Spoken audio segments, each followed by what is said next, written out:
My husband conveniently forgot to book my flight to his sister's wedding on the Amalfi Coast, even though I was the one who paid for the entire trip. Then, he had the nerve to claim my hotel room was missed, too, while everyone else's plans were perfectly set. I was the one left behind, quietly burning with a sense of deep humiliation. I told him it was fine, but that single moment was the spark for everything that happened over the next year. It is not personal, Harper. It is strictly blood family, and also we want to keep it intimate. We were parked on a quiet side street in San Francisco, rain streaking down the windshield in thin lines. My husband had just informed me that I would not be attending his sister's wedding on the Amalfi Coast. This was the very wedding I had spent dozens of hours planning. The wedding I had fronted $12,000 for to send his entire family overseas. Not personal. I whispered the words to myself, tasting them like a bitter, spoiled piece of fruit. Ethan, we've been married for 10 years. I know, honey. He pinched the bridge of his nose, that specific gesture he always used when he thought I was being difficult. But with the venue's tight capacity and Luca's family being very traditional Italian, they are being incredibly strict with the guest list. It is just complicated. Before we go any further, I want to thank you for listening to these stories that need to be told. If you agree that honesty and respect are the bare minimum in a marriage, please think about subscribing. It costs nothing, and it helps our community grow, reaching more women who might need to hear they are not alone. Now, let us see how this all unraveled. I just stared at him in the dim glow of the dashboard lights. This was the man I had put through business school at Stanford, the man whose massive student debt I had helped wipe out, the man whose condescending mother I had entertained at every single Thanksgiving and Christmas, the man whose career in private equity I had bankrolled while my little consulting business paid our mortgage in the Mission District. Let me just get this straight, I said, my voice dangerously steady. I paid for your parents to fly first class. I paid for your Aunt Beatrice. I paid for your cousin Caleb and his new girlfriend. I paid for Madison and Luca to go. I paid for you to go. I paused, letting the silence fill the car. But I am not going. He let out a long, exhausted sigh. I was going to tell you, I swear, but the timing was never right. And honestly, you have been so buried in your projects lately. I thought maybe you would be relieved to have a break, some quiet time for yourself. I will book you a weekend at a spa in Napa. My treat, a spa day, his treat, with my money. That is when the laughter started, and once it began, I could not stop it. The sound was sharp and jagged, echoing in the small space of the car. Ethan's expression shifted from defensive to annoyed, and then to something that might have passed for concern if I believed he was still capable of feeling genuine concern for me. Harper, come on, do not be so dramatic. Dramatic. The word hit me like a physical punch to the stomach. I had just discovered I had funded my own exclusion from a major family event, and I was being dramatic.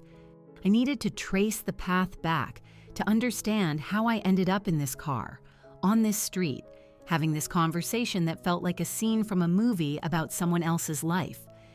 It had started 2 months ago, in September, on a perfectly ordinary Tuesday morning. I was at our kitchen island, leaning against the expensive marble that Ethan had insisted on, even though I had shown him the budget and argued we should wait. It sends a message of success, he had said. The only message it sent was that we had more vanity than savings. But I had given in, as I always did. I was sipping a latte, scrolling through brand strategy mock-ups for a client, when Ethan walked in, his face buried in his phone. Madison finally set a date, he announced without looking up.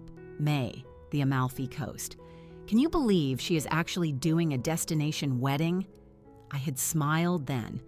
A genuine, happy smile. Madison was Ethan's younger sister, a free-spirited artist who had spent 2 years painting in Europe and returned with a perspective that made our corporate life feel predictable and dull. She deserved a fairy tale. That is amazing, I had said. my brain instantly switching into logistics mode. It was a reflex developed over 10 years of managing our life, while Ethan's career was in a perpetual state of almost reaching the next level. Flights for two, a luxury hotel for 5 nights, a wedding gift, new outfits. Probably $10,000 or $11,000 all in. We needed to book soon. May is the start of the busy season. Actually, Ethan had said, and I remember now how that one word felt like a small stone dropped in a pond, creating ripples I did not yet understand. I was hoping you could handle all the booking. You are so much better at this stuff, and I am just swamped at the firm. My managing director review is coming up. The review, always the review. For years, it was the carrot dangling just beyond his reach, while I picked up all the slack in our actual, tangible life. Of course, I had said. Just forward me the details. He had planted a quick, cold kiss on my forehead and left for the office. I returned to my laptop and my freelance brand consulting, the little gig that had paid for his prep courses, his collection of tailored suits, his networking dinners, and now apparently his family's Italian vacation. The weeks that followed had a strange quality. Madison started a group email chain with hotel options and flight ideas. Ethan forwarded it to me with a single line. "Can you sort this for us?" Drowning at work. I spent days researching. I found the Villa Celeste, a boutique hotel carved into the cliffs of Positano, with terraces that seemed to spill directly into the ocean. The pictures showed sunsets that travel writers called life-changing. I pictured us there, glasses of wine in hand, finally catching our breath after months of his 80-hour work weeks and my late-night client deadlines. Maybe this trip, I thought, would fix something in our marriage that felt slightly off, like a picture hanging just a fraction of a degree crooked. It was not obviously wrong, but it was unsettling every time you walked by. In early October, Ethan asked if I could coordinate the travel for his entire family. He called it a favor for Madison, who was supposedly overwhelmed. So I booked flights for 7 people: his parents, Eleanor and Harrison, his Aunt Beatrice, his cousin Caleb, Madison and her fiancé Luca, and supposedly Ethan and me. I transferred $12,000 from our joint savings account, which was mostly comprised of my quarterly bonuses. The confirmation email landed in my inbox late on a Thursday night. I remember my finger hovering over the confirm button, a strange feeling of unease prickling at me. My intuition was trying to yell over the noise of habit and trust. But Ethan was my husband, the man I had built a life with. I trusted him. I hit confirm. The next morning, Ethan thanked me without looking up from his financial reports. "You are a lifesaver. I could not do this without you." The words felt hollow even then, like a business transaction, a payment for services rendered, but I dismissed it. I thought I was being paranoid, reading too much into his tone. November came, and Thanksgiving at his parents' house in Palo Alto was the usual test of endurance. Eleanor was in peak form, dropping passive-aggressive remarks about my flexible work schedule, while conveniently ignoring that my schedule paid for a significant chunk of her son's lifestyle. I was hiding in the kitchen, refilling my wine when Madison found me looking excited. "I am so thrilled you are coming to Italy," she had said. "It is going to be so special. Just intimate, you know. Family. Ethan mentioned you handled all the logistics." "Yes, all booked," I told her. 7 flights, 7 rooms. It is going to be perfect. That is when her fork stopped moving. 7? But Harper, there are 8 of us. The marble countertop beneath my hands suddenly felt freezing. She counted on her fingers, and with each name I felt a cold, sharp feeling slide between my ribs. Mom, Dad, Aunt Beatrice, Caleb, and his girlfriend Sienna. They got really serious this summer, remember? Me and Luca and you and Ethan. That is 8. 8 people. I had booked for 7. My laugh sounded brittle even to my own ears. I must have miscounted. I will go back and check the reservations. But Madison's expression had already shifted to one of discomfort. "You are sure you are on the list, right?" Ethan was saying something to Mom last week about the guest list being really tight. Guest list. The words came out sharper than I had intended. Madison, it is your wedding. I am not a guest. I am Ethan's wife. Of course you are, she had said, touching my arm and quickly trying to fix the situation. I'm sure it is just a mix-up. Ethan has been so stressed with work. I excused myself to the bathroom and stood there for 10 minutes, my heart hammering against my ribs. I breathed slowly and counted the tiny tiles on the floor. When I came out, Ethan was the center of attention in the living room, gesturing with a glass of expensive bourbon. I had asked quietly if we could speak. Kind of in the middle of something, Harper. Can it wait? It had waited. Through dessert, through the long goodbyes, through the drive home as the rain started and Ethan hummed along to the radio, as if his wife had not just been told she was deliberately uninvited from an event she had paid for. I waited until we were just minutes from our condo before I asked, calmly. Madison said there are 8 people going to Italy. He was checking his phone at a red light. I booked 7 flights. Did you forget to give me your travel info, Ethan? That is when he had glanced at me, a quick, guilty, calculating look, and I knew. Before he said a single word, I knew. And now here we were, pulled over on a rainy side street with my husband of 10 years, suggesting a spa retreat to compensate me for the fact that I had paid $12,000 for a vacation I was not invited to. Stop the car, I heard myself say through the laughter. Harper, no. Stop laughing at me. I am not being unreasonable. Stop pinching your nose like I am a difficult client you have to manage. Stop pretending this is complicated when it is insultingly simple. I turned to face him fully. You intentionally left me out of your sister's wedding. You let me plan it, book it, and pay for it, knowing the whole time I was not going.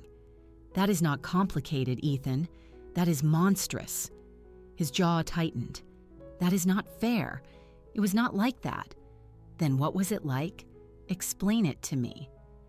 Because I am genuinely struggling to understand how the man I married, the man I have supported and championed and funded, could possibly think it is acceptable to let his wife pay for a family vacation she's been explicitly excluded from. You are twisting my words. I am not twisting anything. I am stating facts. My hands were shaking, a mix of cold and pure rage. Answer me one question. When were you going to tell me? He was quiet for a long moment. Then, I do not know. I kept waiting for the right moment, the right way to explain it. There is no right way to explain this, Ethan. There is no explanation that makes this okay. You are being so dramatic. I am being dramatic? I reached for the door handle. I just learned my husband orchestrated my exclusion from his sister's wedding after I paid for his entire family to go. I am not being dramatic. I am having a perfectly rational reaction to being betrayed. Harper, do not. But I was already out of the car. The cold November rain hit my face, instantly soaking my hair. I heard him call my name, but I was already walking, pulling out my phone to text Riley. Can you come get me? I will send my location. I cannot be in the car with him. Her reply was instant. On my way. Do not move. I stood under a flickering streetlight, rain plastering my hair to my face, and watched Ethan's car idle by the curb. He did not get out. He did not follow. He just sat there for another minute before finally pulling away, his taillights blurring and disappearing into the rain-slicked darkness.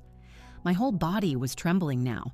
10 years of marriage, and I had just discovered my husband was capable of this level of casual cruelty, this calculated deception, and a small, cold voice in the back of my mind was already asking the question I was not ready to face. If he lied about this, what else had he lied about? Riley's headlights cut through the rain 20 minutes later. She did not ask anything, just leaned over and pushed the passenger door open. The blast of warm air felt like a physical hug. Your place, I said, my voice flat and foreign to my own ears. We were halfway to her apartment before she spoke. What did he do? I told her everything. The story came out in broken pieces. The Thanksgiving conversation, the car ride, Ethan's excuse about blood family, the offer of a spa retreat as compensation for a $12,000 trip. I was not on. Riley's knuckles were white on the steering wheel. That is not a mistake, Harper. That is a plan. I wanted to argue, to find some excuse for him that would make it all make sense, but I could not. The math was simple. 7 tickets for 8 people. Months of me planning a trip I was never meant to take. I just need a few days, I said. I cannot be in that apartment with him. Stay as long as you need. Her guest room was a calm oasis of soft gray and white. She brought me tea I did not touch and a sandwich I could not eat. I sat on the bed, my laptop open, and started digging. I opened our joint bank account, scrolling through months of transactions. The $12,000 transfer to the travel agency in October stared back at me. $12,000 of my money earned through late nights and stressful deadlines, gone. I found the confirmation from Villa Celeste in my email. 7 guests, 7 rooms. The reservation was under my name. I had even made special requests. Ocean views for Eleanor and Harrison, a ground floor room for Aunt Beatrice's bad knee. I had been so thoughtful, so meticulous, and the whole time, Ethan had known. My phone buzzed, a text from him. Harper, come home. Let us talk about this like adults. I flipped the phone over and kept searching. That first night, sleep was impossible. I lay in Riley's guest bed, my mind replaying every conversation, every transaction, every lie. When had he decided this? Why let me pay for it? By morning, a cold resolve had settled in my bones. I needed to know everything. Riley left for work around 8 in the morning. The moment the door clicked shut, I was on her couch, wrapped in a blanket and doing something I had never done in 10 years of marriage. I logged into Ethan's email. We had shared passwords years ago, a gesture of transparency. Married people do not have secrets, he had said. The irony was a physical ache in my chest. His inbox loaded. I typed Amalfi into the search bar. The first result was an email chain between Ethan and his mother, dated August 12th, 3 months before Thanksgiving, 3 months before I found out. Eleanor, have you told Harper about the Amalfi situation yet? Ethan, not yet, trying to find the right way to bring it up. Eleanor, Ethan, you cannot spring this on her. It is cruel. My breath caught. His mother knew. She had known for months. Ethan, it is Madison's wedding. She decides who comes. Harper will understand. Eleanor, will she? You are letting your wife pay for a family vacation she is not even invited to. How is that fair? At least Eleanor had questioned it. That was something. Ethan, Mom, we have been over this. Harper is not technically family under Luca's family's rules. Blood relatives only. And frankly, she's been so clingy lately. A little space might do us good. Clingy. I read the word over and over. 10 years of supporting his career, managing our home, enduring his family, funding his entire lifestyle. Clingy. My hands were shaking so hard I could barely use the trackpad, but I kept digging. I found another thread, this one between Ethan and Madison from September. Ethan, can you back me up on the venue capacity excuse? Harper is going to be upset. Madison, Ethan, this is your mess. I never said spouses were not invited. This is your decision. Do not pin this on me or Luca's family. The room started to spin. There was no venue rule, no traditional Italian family restriction. Ethan had just decided I was not going and had built a fortress of lies around his decision. But why? What could possibly be the motive? I searched for a name in his message history, a name from a recurring charge on our credit card statement I had never questioned. Sienna, nothing. Then I tried initials, SV. A thread with a contact saved as CV appeared. The messages made it clear who SV was. SV. So she actually paid for everyone's tickets. That is kind of brilliant. Ethan, I know. I feel a little bad, but this gets us the whole week together. SV. 5 days on the Amalfi Coast without her knowing. Ethan, you are awful. Ethan, you love it. Besides, what she does not know will not hurt her. And after this, we can figure out the divorce. SV, you are really going to go through with it? Eventually. Once I make managing director, cannot afford the distraction of a messy divorce right now. Harper is useful for keeping things stable financially. I stopped breathing. The messages went back months. Sienna Vance, a junior analyst at Ethan's firm, 26 years old according to the company website I pulled up with trembling fingers. Polished, blonde, ambitious. The texts were a brutal catalog of my marriage's secret history. Hotel rooms on nights he was working late, dinners at expensive restaurants he had passed off as client meetings. Ethan, Harper has been so exhausting, always asking about my day, wanting to have date nights. I just cannot deal with it. SV, you deserve someone who understands your drive, someone on your level. Ethan, exactly. You get it. You are sophisticated, driven. Harper is just stuck playing with her little consulting projects. She does not get what it takes to make MD. My little consulting projects that had paid our mortgage for a year when he was between jobs. That had covered his student loan payments. That had funded the very trip he was planning with his mistress. I kept scrolling until I found the October messages. SV. I booked our room at the Villa Celeste. Different name, separate card. She will never know. Ethan. Perfect. 5 days in paradise, and my family just thinks we are being discreet with room assignments. SV. This is so wrong, but so exciting. Ethan. What she does not know will not hurt her. And honestly, she will probably be happy for a break from my family. It is a win-win. I sat on Riley's couch, the laptop screen glowing in the dark room, reading the systematic destruction of my 10-year marriage. I was not invited to Italy because Ethan needed me to finance his affair. I had paid for my own betrayal, and I did not cry. The sobs I expected never came. Instead, something else rose up, a cold, clear, calculating fury. I opened a new folder on my desktop and began taking screenshots.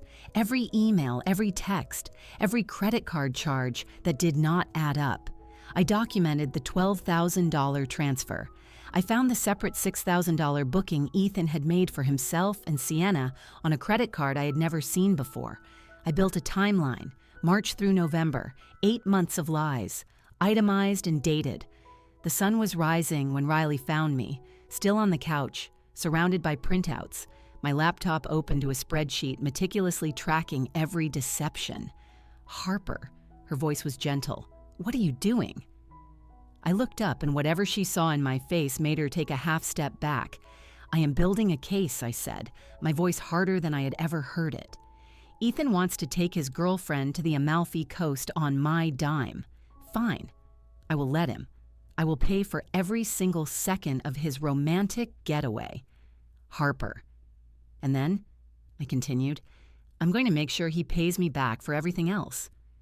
Riley sat down slowly. What are you going to do? I looked at my best friend, the person who had seen me through every crisis of my adult life, and I smiled. It was not a nice smile. I am going to give him exactly what he thinks he wants, I said, and then I am going to take everything he thought was his. Riley stared at me as if for the first time. Maybe she was. Maybe this version of me, cold, methodical, documenting betrayal with spreadsheets and timestamps, was someone new. You are going to let him go? She asked. You're going to let him take that trip with her? I am going to let him think he is getting away with it, I corrected. There is a very big difference. I stayed at Riley's for 2 more days, finalizing my strategy. On the 3rd day, I went home. The apartment was empty. Ethan was at work. I moved through the space, seeing everything with new eyes. The expensive furniture we could not afford, the designer light fixture that had started this whole nightmare. The king-sized bed that now felt completely contaminated. I packed a suitcase with essentials and hid it. Then I started cooking. Salmon with dill sauce, roasted asparagus, quinoa, his favorite meal. I heard his keys in the door at 7 in the evening.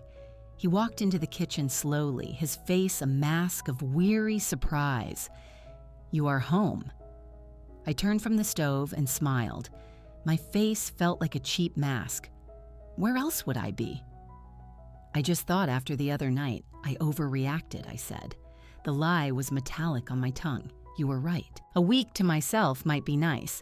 I am so behind on the Hayes account. And your family events, they are a lot. The relief on his face was so deep it was almost pathetic. "Really? You're okay with it?" "I am disappointed," I said, pouring him a glass of the good wine we had been saving. "But I get it. Family stuff is complicated." We ate dinner. I asked about his day. He complained about market volatility and a demanding client. I nodded and refilled his wine, studying him like a scientist observing a specimen. The way he compulsively checked his phone, the way his eyes darted away from mine. How had I ever mistaken this for love? The weeks that followed were a masterclass in deception. I played the supportive wife with an Oscar-worthy performance. I helped him pick out a gift for Madison and Luca. When his phone buzzed with texts he angled away from me, I pretended not to see. But I saw everything. Every night he was working late. I checked the location sharing on his phone, a feature he had forgotten we had enabled for safety years ago. When it showed him at a high-rise in the South of Market District instead of his downtown office, I documented it. Every suspicious charge on our joint account went into my spreadsheet. In mid-December, I found an apartment, a bright studio in Noe Valley. I signed the lease that day, paying the deposit from a new bank account Ethan knew nothing about. I started moving money, my money, the money I had earned. I calculated my contributions over our 10 years together and began transferring half of our savings to my private account in small, untraceable increments. By January, I had moved over $60,000. In February, I met with Victoria Sterling, a divorce attorney with a reputation for being a shark. She reviewed my 3 binders of evidence. "This is not just adultery," she said, her eyes gleaming with something like respect. "This is financial malfeasance, misappropriation of marital assets. We can destroy him." "I do not want a file yet," I said. "He leaves for Italy in May. I want him to go on that trip. I want him to spend 5 days thinking he got away with it all. And then I want him to come home to reality." Victoria leaned back. "What exactly do you have in mind, Mrs. Davies?" "Harper," I said. "And I am planning to give him exactly what he thinks he wants. Freedom from his clingy wife, a vacation with his mistress, and a life without me. And then I am going to show him what that freedom actually costs." We spent 3 hours mapping out the strategy. There was one more move to make. In March, I called Ethan's private equity firm. "I need to speak to the head of compliance," I told the operator. "It is regarding a professional conduct matter that may impact the firm." I was put through to a man with a severe voice. "This is Arthur Henderson." "Mr. Henderson, my name is Harper Davies. My husband is Ethan Davies. I am calling to inform you of a situation involving my husband and a colleague, Sienna Vance. They have been conducting an affair, and I have evidence to suggest that firm resources have been used in ways that may violate your ethics and compliance policies." There was a long pause. "Those are extremely serious allegations, Mrs. Davies.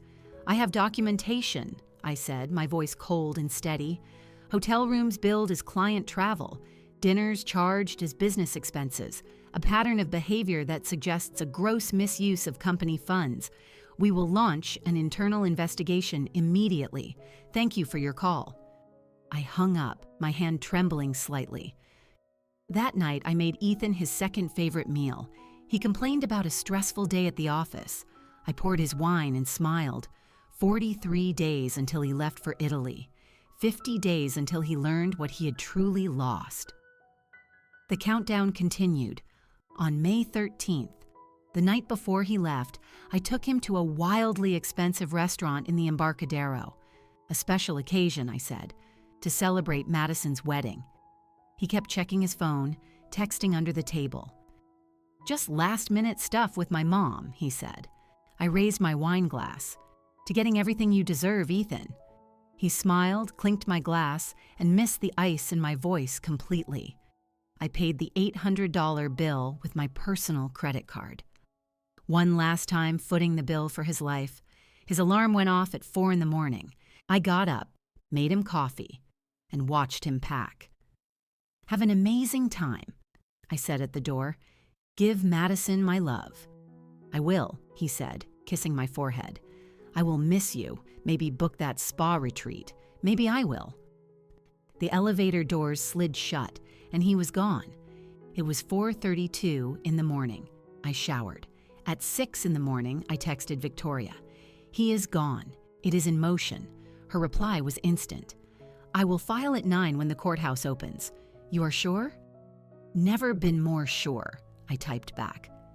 The movers arrived at 9 sharp. I was ruthless. My design books, my clothes, the art I had bought, the few pieces of furniture that were mine from before the marriage, the king-sized bed with its expensive sheets. "Leave it," I told the movers. "He can lie in the bed he made." By 2 in the afternoon, the apartment was hollowed out. My final act was to place my wedding ring in the center of the kitchen counter, right under the gaudy designer light fixture he loved so much. Next to it, I laid a manila envelope. Inside were the divorce papers, filed that morning. Bank statements with every one of my contributions highlighted.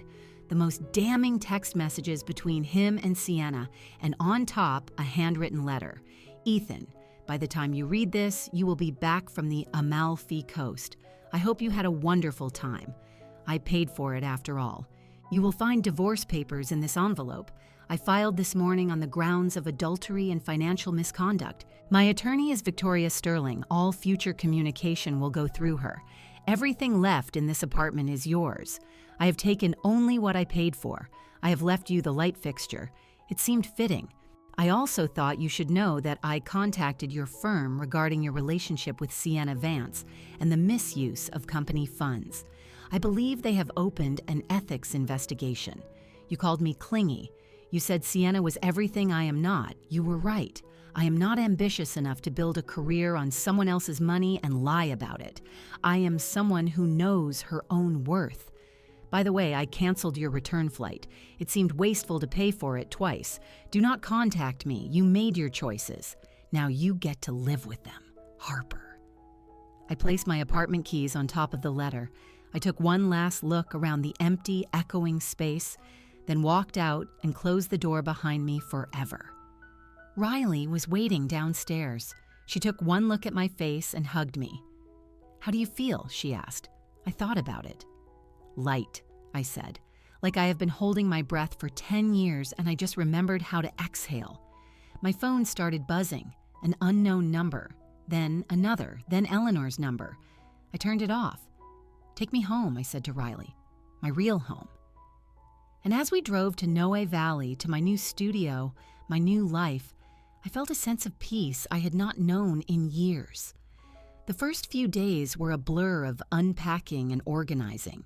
On day 3, my phone buzzed with a voicemail from an unknown number, an Italian prefix. I pressed play. Ethan's voice tight with fury. "Harper, what the hell did you do?" my firm called. "They are investigating me and Sienna. My whole career is imploding. And you took half our savings. That is theft. You cannot just..."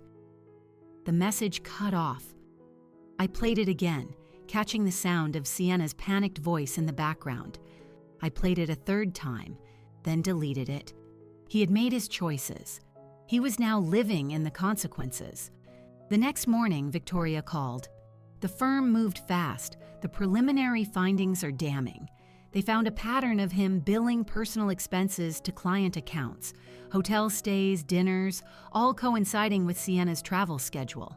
"What about Sienna?" I asked, alphabetizing my spice rack.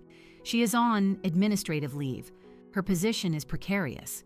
Ethan's attorney has been calling nonstop. He wants to negotiate." "No negotiations," I said, my voice firm. "He agrees to my terms, or we go to trial and all of this becomes public record. His choice." Days 4 and 5 passed in a quiet haze. On day 6, Madison texted, a picture of the stunning wedding venue followed by, My wedding day, and I can barely speak to my brother. He spent the entire week on the phone with his office, snapping at everyone. Mom is furious. Dad will not look at him, and Sienna showed up. It has been a nightmare. I wish you were here instead. I typed back carefully. I am so sorry your day was affected. But this was Ethan's doing, not mine. I hope you can still find joy in marrying Luca. Her reply was instant. I know, and I am. But our family will never be the same. Ethan has lost everyone's respect. The irony was staggering. He had excluded me to protect his affair, and in doing so, had exiled himself from his own family. On day 7, Ethan's scheduled return date, Victoria called, an audible smile in her voice. Your husband discovered at the airport in Rome this morning that his return flight was canceled. He's been trying to book a new one for 6 hours. Everything is either sold out or astronomically expensive. According to his lawyer, Sienna booked her own flight home yesterday and left him there. So much for being on his level, I murmured. He is desperate to mediate, Victoria said. He wants to avoid a trial at all costs. Tell him he had 10 years to be reasonable, I replied, looking around my sun-drenched studio. I have never been more sure of anything. 3 weeks later, I ran into Eleanor at a farmer's market. She looked older, tired. Harper, she said, her voice trembling. I owe you an apology. I knew what Ethan was planning. I told him it was wrong, but I stayed silent. I thought my loyalty was to him, but I see now. Real loyalty would have been protecting you from him. I felt an unexpected thaw. Thank you for saying that, I said. The divorce was finalized in July. Ethan agreed to all my terms. His career at the firm was over. Not fired, but sidelined. His path to managing director permanently blocked. Sienna had been transferred to a different office. He was living in a tiny studio apartment in a distant suburb. His car had been repossessed. I heard all this through the grapevine, and I felt nothing. Not joy, not pity, just a quiet acknowledgement that the scales had been balanced. My design business exploded.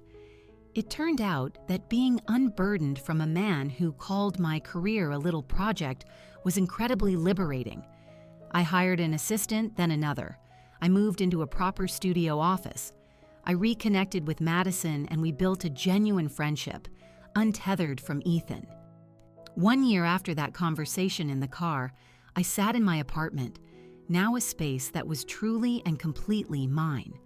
The life I had built from the ashes of my marriage was brighter, stronger, and more authentic than anything I had before. The betrayal had been a fire, but it had not destroyed me. It had forged me into someone new, someone who knew her own worth. I had paid $12,000 for a trip I never took, and in return, I had gotten my entire life back. It was the best investment I ever made. This story of calculated justice had you on the edge of your seat, didn't it? If so, smash that like button. My favorite moment was when Harper left that letter on the light fixture with her wedding ring, knowing Ethan would find it after his disastrous getaway. What was your favorite part? Let me know in the comments below. And for more powerful stories like this one, make sure you subscribe and hit the notification bell so you never miss an upload. End of story.